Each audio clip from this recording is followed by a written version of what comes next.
Abby? Abby?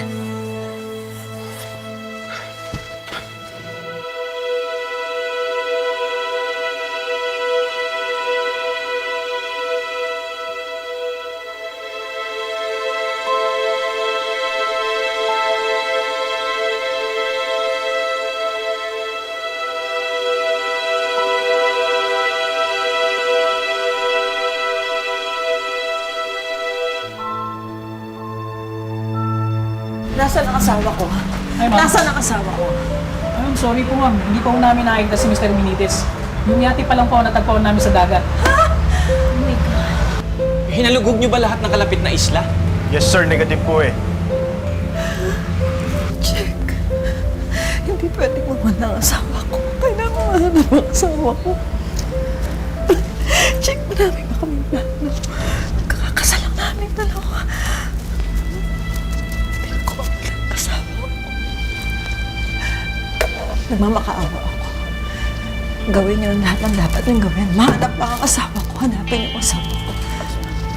Sige ma'am, kung bahala ma'am.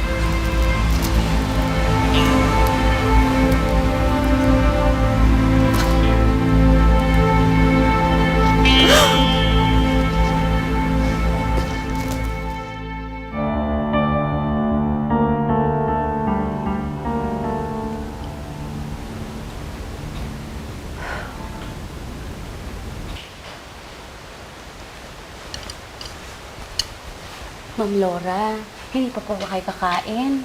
Di na po kayo nananghalian kanina. Hindi ako nagugutom. Nay, kumain na po kayo, Nay. Kahit sandwich lang po. Hindi ako nagugutom eh. Nay, sige na, kahit 2 kagat lang. Ano ba ang kulit-kulit mo? Sinabi nang hindi ako nagugutom!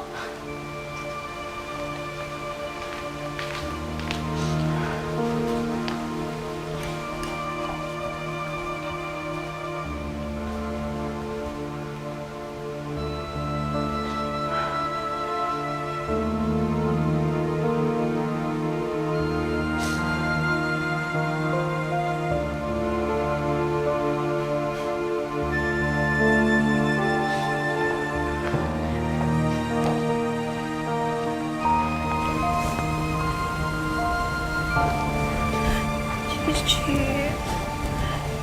Sorry, anak. Hindi ko sinasadya. Ang gulo-gulo lang talaga ng isip ko ngayon, anak. Eh, nag-aalala kasi ako sa Tito Alfred mo.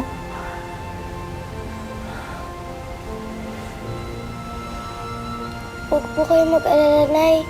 Nakakaligtas po si Tito Alfred. Pinapag-pray ko din po siya kay Papa Jesus.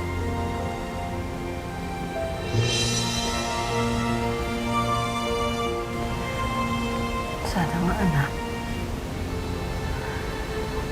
Diyos ko, sana nga. Nasaan na kaya siya ngayon?